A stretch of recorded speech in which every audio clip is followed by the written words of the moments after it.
Bonjour à tous et bienvenue dans ce nouvel épisode de la météo du Bitcoin en ce mardi 5 octobre. Un point sur la situation, on va balayer du weekly jusqu'au H1.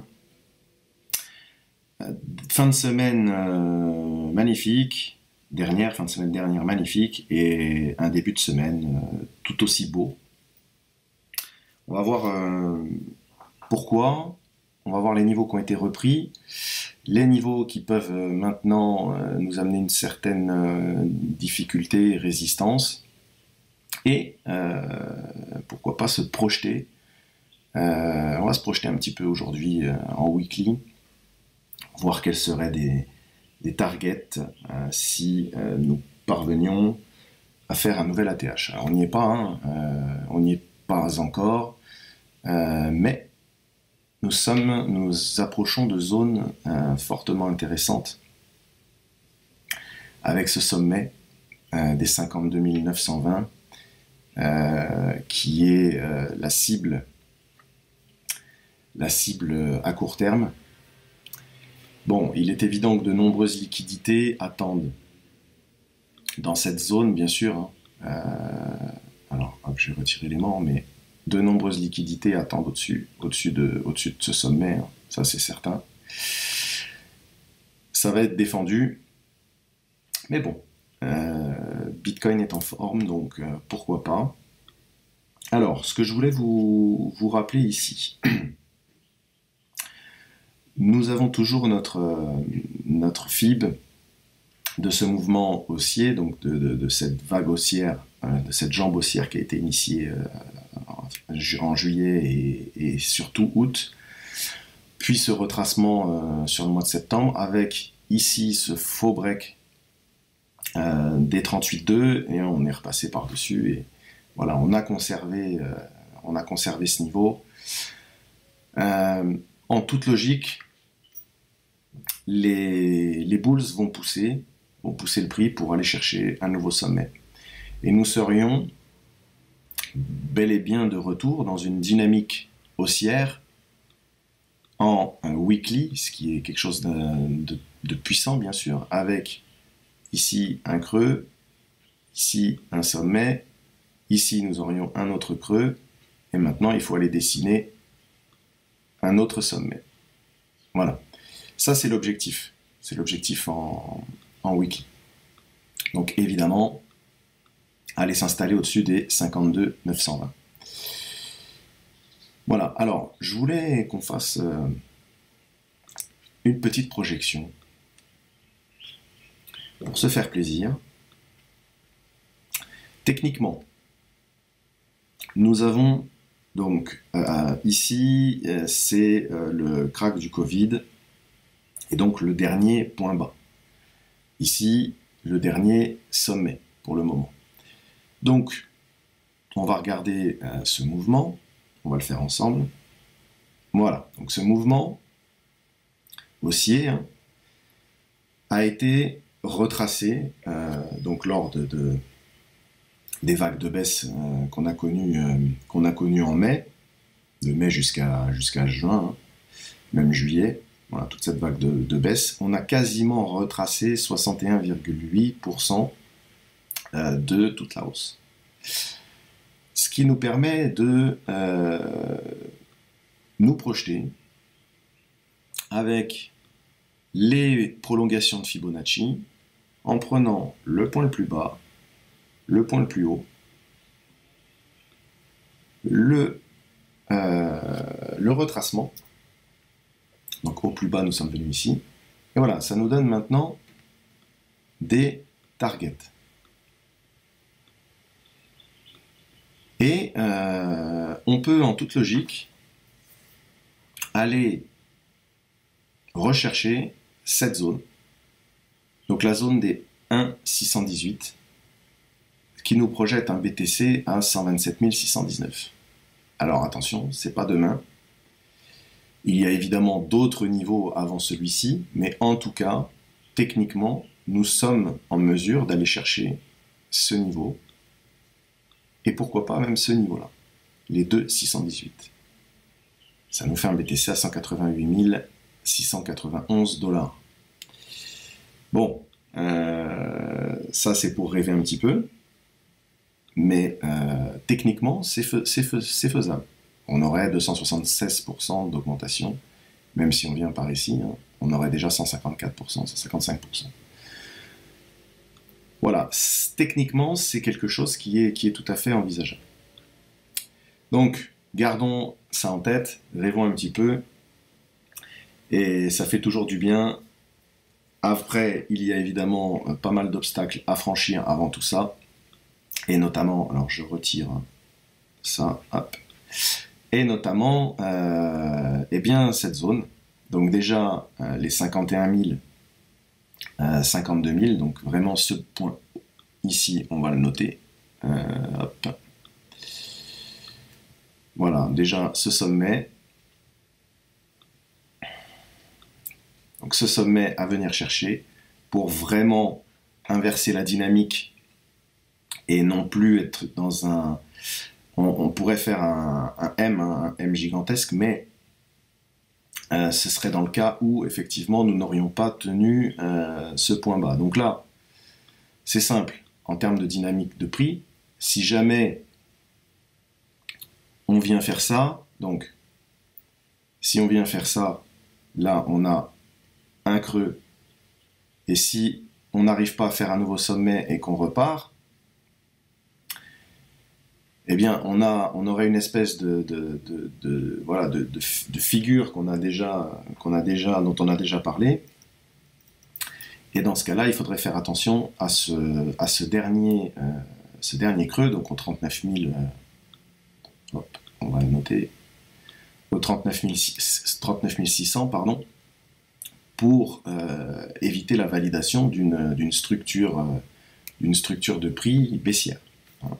Donc là, il y a vraiment un enjeu très important, et cet enjeu très important, il est de faire un nouveau sommet pour inverser cette dynamique baissière qui avait été instaurée et faire de nouveau un enchaînement de creux et sommets ascendants.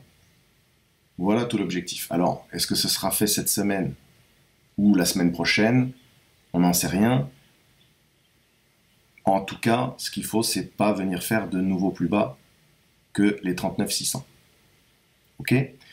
Donc là, on voit qu'on arrive sur un prix vraiment, le prix psychologique des 50 000. Il va y avoir une bataille évidemment sur ce niveau-là, mais on va aller voir dans les unités de temps inférieures. Voilà pour le weekly. Important, bien sûr, on a repris la Kijun weekly, dont on parlait depuis très longtemps, au 46 820. Elle a été reprise et elle a été retestée en début de semaine, hier. Et puis là, on pousse. Donc ça, c'est une très bonne chose. Quand le cours évolue au-dessus de la Tenkan, au-dessus de la Kijun, c'est aussi. Quelque chose d'important aussi qu'il faut voir, c'est que la Tenkan va peut-être, et on le saura, on l'espère en tout cas, mais elle va certainement recroiser la Kijun, et ça c'est un signal bullish également. Donc on a plein de choses intéressantes sous les yeux. Maintenant, évidemment, comme toujours, il faut que ça se concrétise, mais le scénario haussier est intéressant. Je persiste à dire le vrai scénario haussier techniquement en termes de structure, c'est lorsqu'on aura fait un nouveau sommet au-delà des 52 920. Voilà. Pour moi, c'est bon en weekly. On va aller voir ce qui se passe en daily. Alors, en daily, donc, nous avions plusieurs éléments sur lesquels il fallait être attentif. On parlait de ça dans la communauté et je crois lors des derniers briefs, que nous avions deux niveaux importants. Le niveau des 48 000, on va agrandir ici, le niveau des 48 488, donc ici, 48 500, qui a été travaillé. Il a été travaillé dimanche.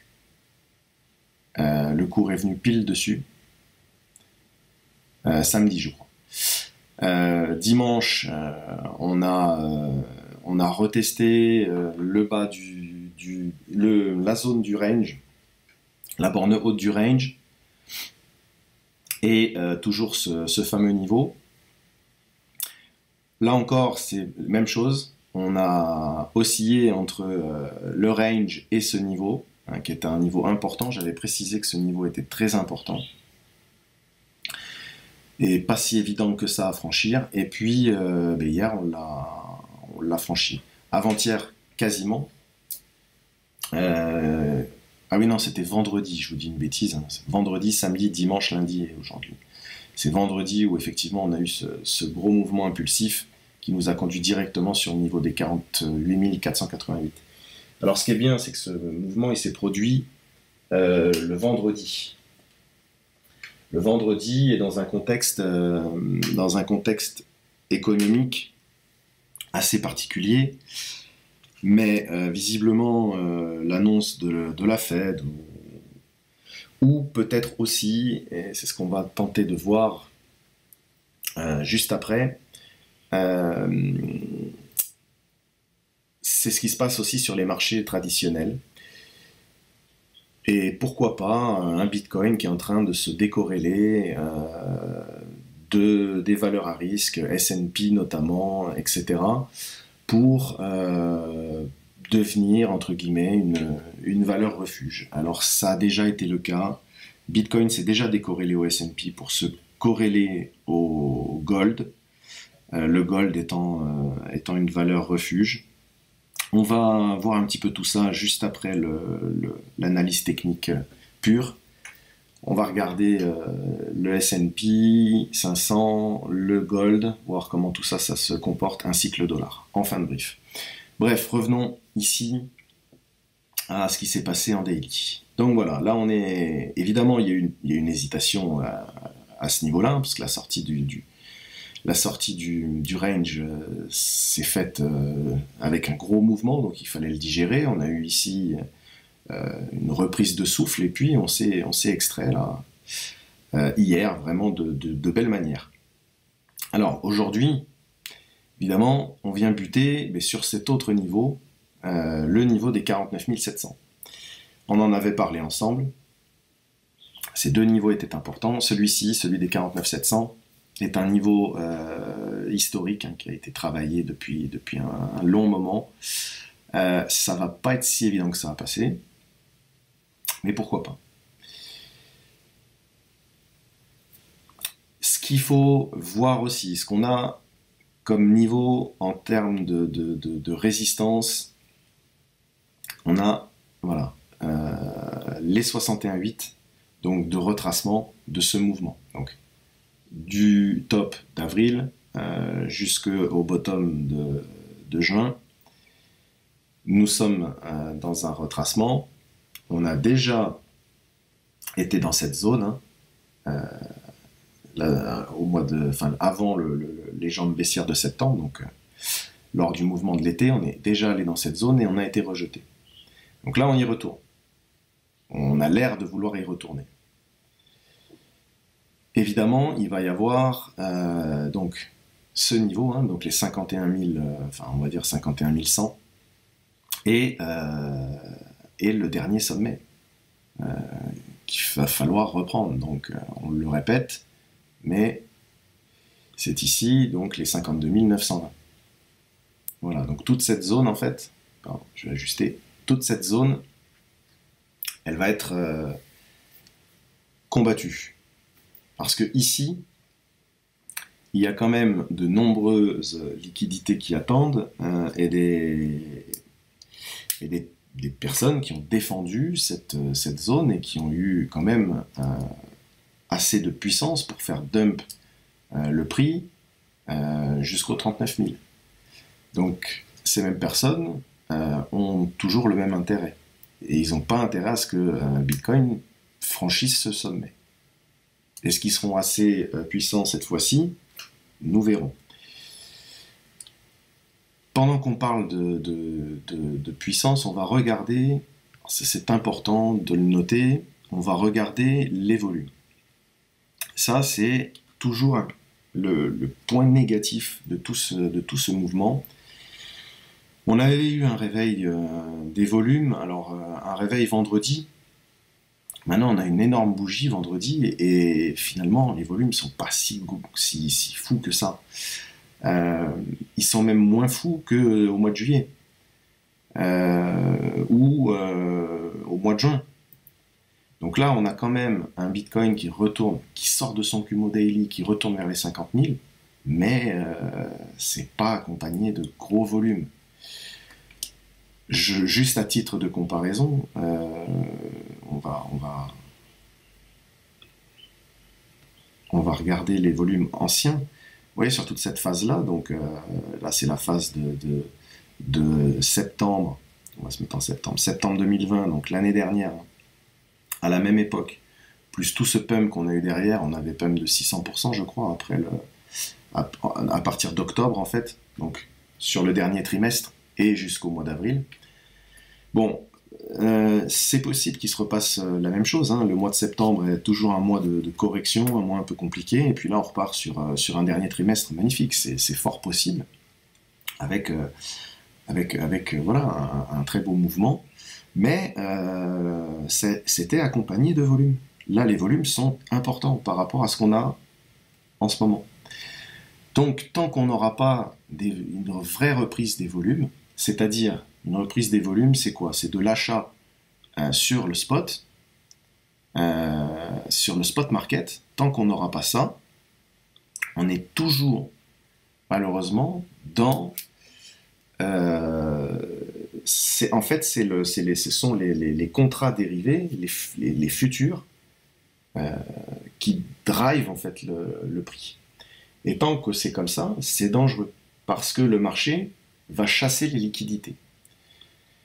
Donc quand le marché est drivé par les futurs, et c'est ce qui se passe, parce qu'on voit qu'on a un open interest, donc vraiment je ferai un brief spécial dans peu de temps pour évoquer toutes ces notions-là, mais quand on voit que l'open interest et donc les contrats dérivés, les contrats futurs sont de plus en plus croissants, et bien ça nous amène à un marché qui est de plus en plus dangereux aussi. Parce que le marché, lui, ce qu'il cherche à faire, les market makers, ce qu'ils cherchent à faire, c'est récupérer les liquidités, récupérer les stop-loss, c'est comme ça qu'ils se payent. Donc plus on a un marché qui est leveragé sur les contrats futurs, plus on a des chances à ce qu'on ait des short squeeze ou des long squeeze. Hein, ce qu'on a connu ici, d'ailleurs, ici, c'est totalement un short squeeze. On est venu chasser les liquidités de ceux qui shortaient en fait le breakdown du range, et ceux qui shortaient, quand on se fait liquider un short ou quand on se fait stopper un short, on rachète, c'est un rachat. Donc ce qui fait que ça fait accélérer la hausse. Là, ça c'est typiquement un short squeeze. Donc ce qu'il faut faire attention, ce à quoi il faut faire attention maintenant, c'est retour des volumes sur le spot, qui dit effectivement que les gens rachètent réellement du BTC et ne sont pas simplement sur des contrats dérivés, sur des contrats futurs. Mais par contre, il faut aussi faire attention que si ça ne se passe pas et qu'on a toujours un open interest qui monte sur les contrats futurs, il est possible que nous ayons une jambe comme ça, à l'envers, pour venir chasser les liquidités acheteuses avant éventuellement de repartir. Voilà, ce sont des scénarios à avoir en tête. Ok? Donc, pour l'instant, je pense, après je peux certainement, je peux me tromper, mais en tout cas, ce que je pense, c'est que les bulls veulent aller tester et rechercher ce sommet-là. Ils poussent. Donc, on va avoir cette zone de résistance, les 49 707. Bon, évidemment, le prix psychologique des 50 000, hein, bien sûr. Et puis ensuite, les 51 et les 52 900.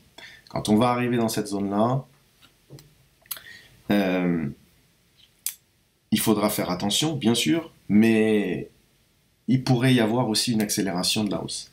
Et certainement, quand on va dépasser le prix psychologique des 50 000, eh bien, ça va certainement recommencer à parler dans les médias, etc., etc. Et on risque d'avoir une vague, peut-être de nouveaux acheteurs sur le spot, ce qui permettrait de rendre le mouvement un peu plus sain. Voilà.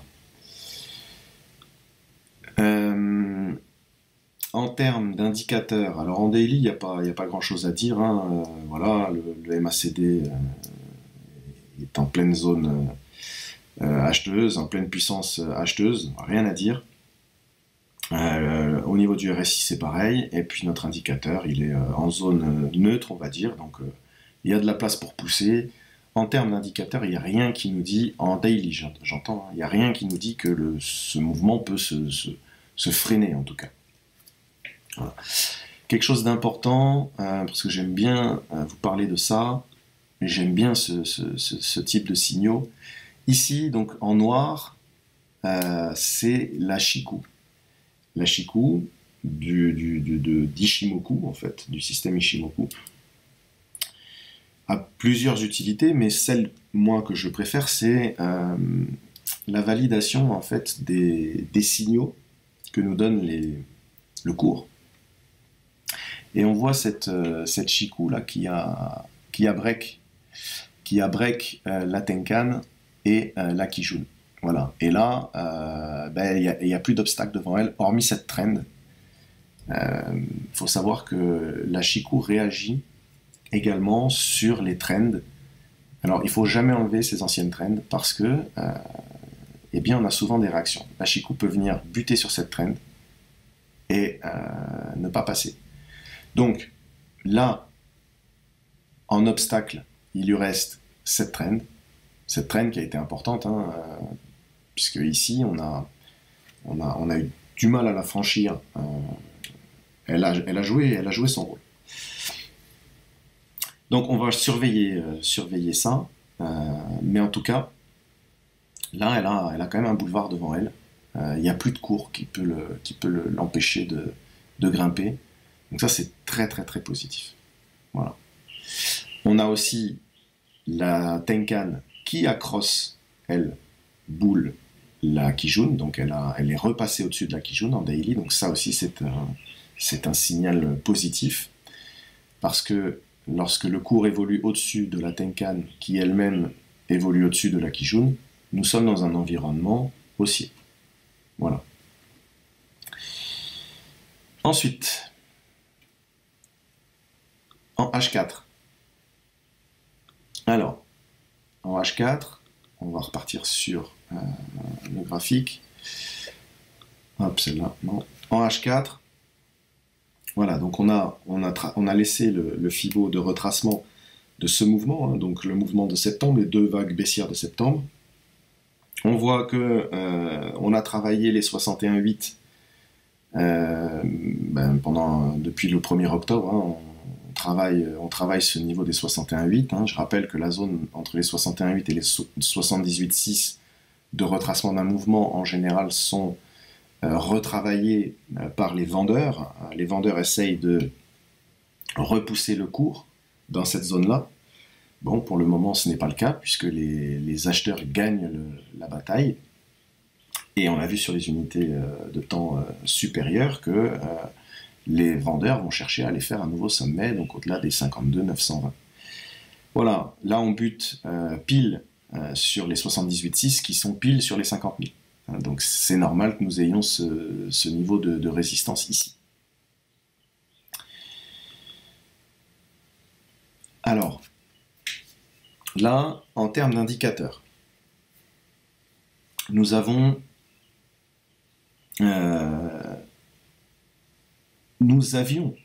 parce que là, c'est un peu mieux, le BTC continue son mouvement, donc c'est plutôt bon, mais nous avions des divergences qui étaient apparues, hein, donc dans cette phase-là, hein, cette phase de hausse, nous avions des divergences qu'on voit ici en H4. Donc, un cours qui monte, un RSI qui fait des sommets descendants.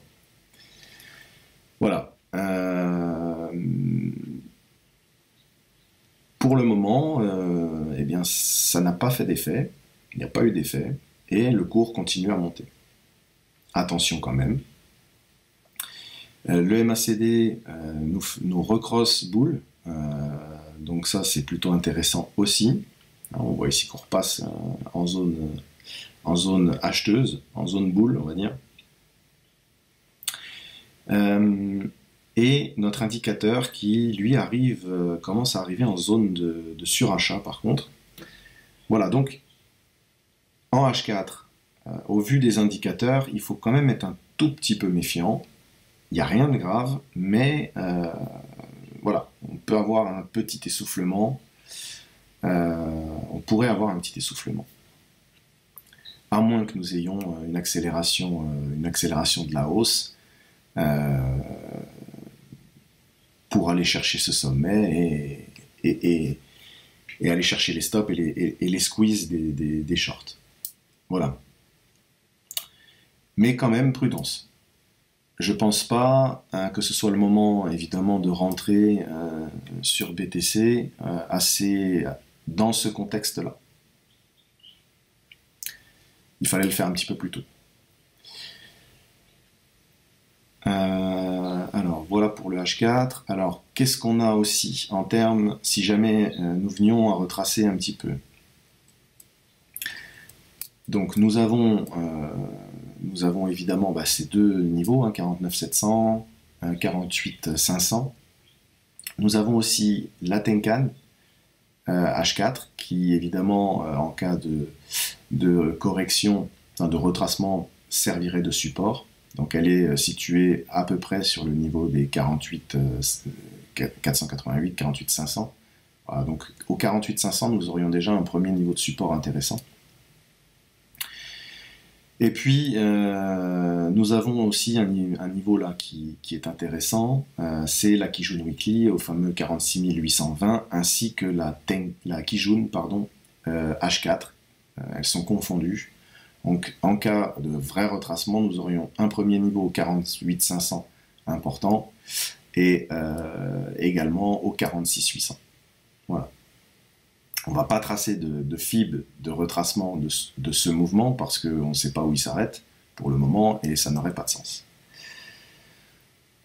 Voilà. Ensuite, pour le H1, écoutez, il n'y a pas grand chose de plus à dire sur le H1, les targets on les connaît. Je vais juste revenir sur le H4, sur un petit point important. On va regarder les niveaux. Voilà. Alors, c'est ce que j'avais matérialisé. Au-delà du fait que nous sommes sur les 78,6, nous avons ici un niveau pivot. Donc les niveaux pivots sont des... En plus il est en H4, donc ce sont des niveaux de support ou de résistance très importants, on en a déjà parlé ensemble. Donc ici, niveau qu'il faut surveiller. D'accord ? Si on break ce niveau, nous trouvons en prochain niveau, eh bien, 50 700, 51 126, et on voit que dans cette zone, il y a pas mal d'anciens niveaux qui pourraient servir de résistance. Donc, notez ces niveaux sur votre charte, parce que c'est extrêmement respecté. On voit, par exemple, ici, je vais retirer Ishimoku, vous voyez mieux, on voit ici, ce pivot, l'importance qu'il a eu dans cette phase. On voit également ici, si on venait à tracer en fait, on voit que le cours a oscillé entre ce pivot et ce pivot pendant cette phase-là. Vous voyez que c'est très important. Donc là, gros niveau de résistance. Ok ? Hop là, on les efface parce que c'est désagréable à laisser sur les charts. Donc moi, ce que je fais, en général, hop, je le prends en pointillé, je le trace. Vu que c'est un pivot, je l'ai mis en turquoise. Je mets en turquoise. Et voilà, j'ai mes niveaux qui apparaissent sur les charts. J'ai mes niveaux qui apparaissent sur les charts et je peux donc les enlever de manière à rendre la lecture plus facile. Voilà, donc ensuite, En H1, on va juste voir, hop là, on va faire le même exercice avec les niveaux. Voilà, ils sont là.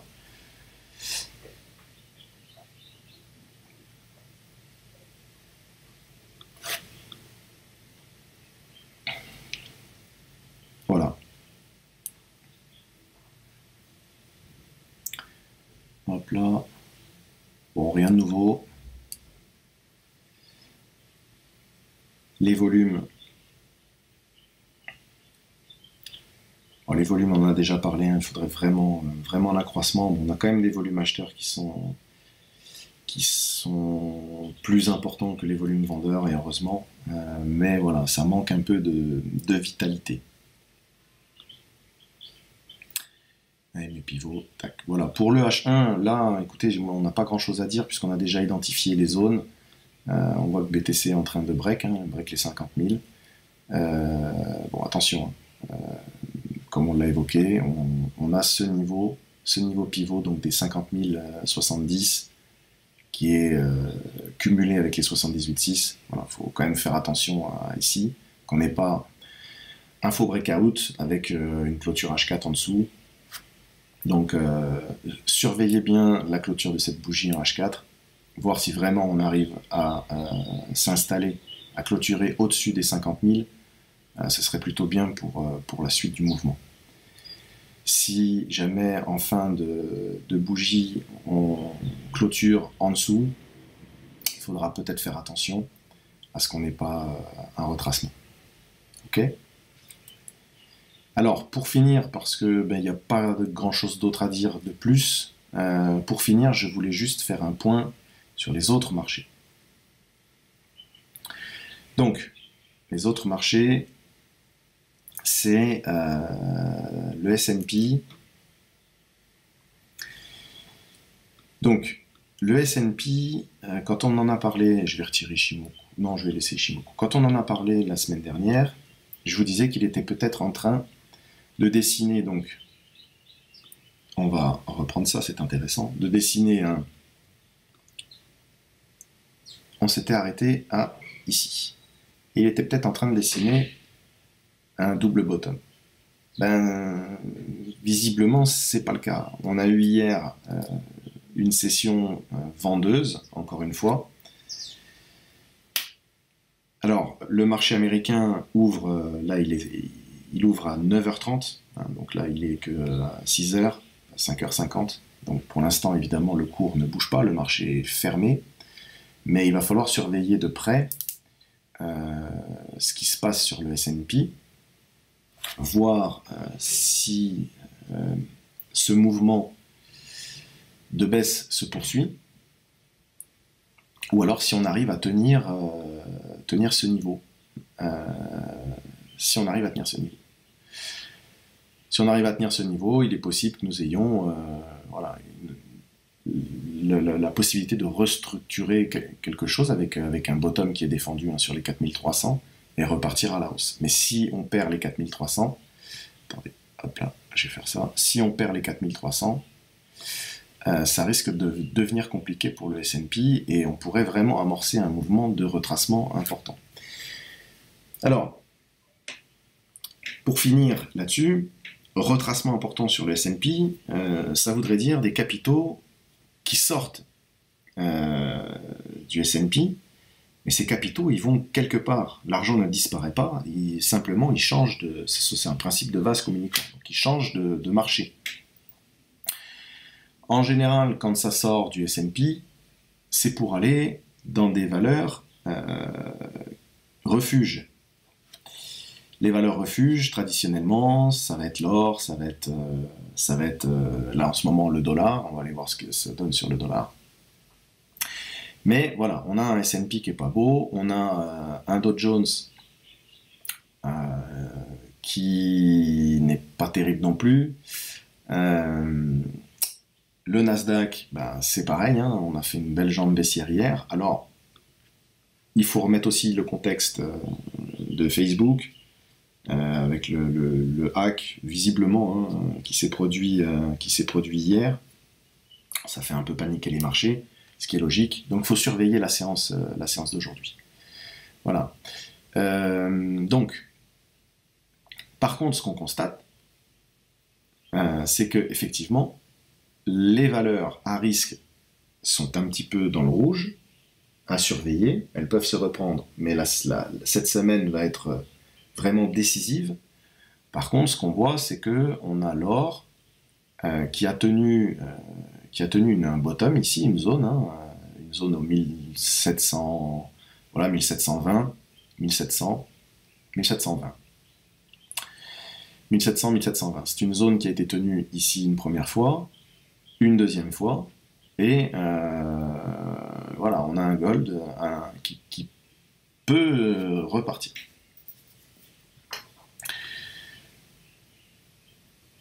Tout ça, bien sûr, ce sera à surveiller, parce que si l'argent sort des valeurs à risque, donc des actions, pour aller dans les valeurs refuges, et qui va en même temps dans BTC, c'est ce que je disais tout à l'heure, c'est que BTC pourrait tout à fait se décorréler des valeurs à risque pour devenir une valeur refuge, les investisseurs voyant en BTC une future une stabilité. Donc quand je dis BTC, je parle des marchés des cryptos en général, mais voient dans ce marché des opportunités et une certaine stabilité pour y investir leur argent correctement. C'est vrai qu'on crie tous contre les régulations sur le marché des cryptos, parce que c'est pas la philosophie, mais ce qu'il faut savoir, c'est que un marché régulé, ou un peu mieux régulé que ce qu'il était il y a quelque temps, attire les investisseurs. Les investisseurs sont là pour le long terme et ils veulent être rassurés. Donc tout ce qui va en faveur de la régulation de marché permet d'attirer des investisseurs institutionnels. Voilà.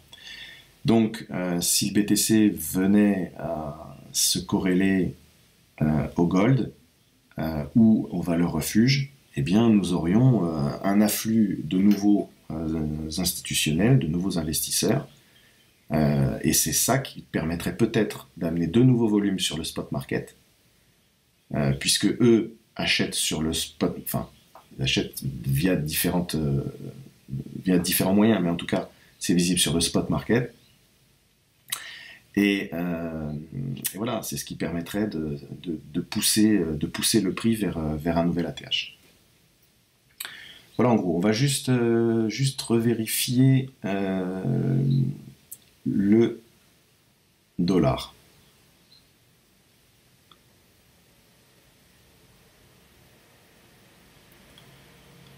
Voilà, donc le dollar, donc rappelez-vous, il est dans un grand double bottom en weekly. Je vais enlever Ishimoku. Il est dans ce grand double bottom. Et puis, il a donc, on va regarder maintenant en daily, il avait aussi un autre W de continuation en fait, dans ce double bottom, avec une neckline ici qu'il fallait franchir. Il a break. Et puis là, on a le retest de la neckline. Voilà, le dollar est beau. Après, il s'envole pas pour le moment, donc c'est bien, ça laisse respirer BTC. Là encore, nous verrons si le dollar pousse. On verra ce qui se passe et quel impact ça aura sur le marché des cryptos. Voilà, je pense avoir fait un tour global de la situation, aussi bien sur les marchés classiques, rapidement, puisque nous sommes plutôt intéressés par le marché des cryptos, mais en tout cas, il faut voir ce qui se passe ailleurs malgré tout, puisque il y a des corrélations et l'argent navigue entre tous ces marchés. Voilà. BTC, on refait juste un petit tour en daily. Voilà, on va regarder où il en est au niveau de son prix. Et bien 50 200, c'est pas mal du tout. Rappelez-vous, on s'approche de zones dures. Voilà, je vous souhaite une excellente journée. Si jamais il y a un changement, il y a besoin de refaire un point dans la journée, je suis à votre disposition, je le ferai. Sinon, je vous dis à demain.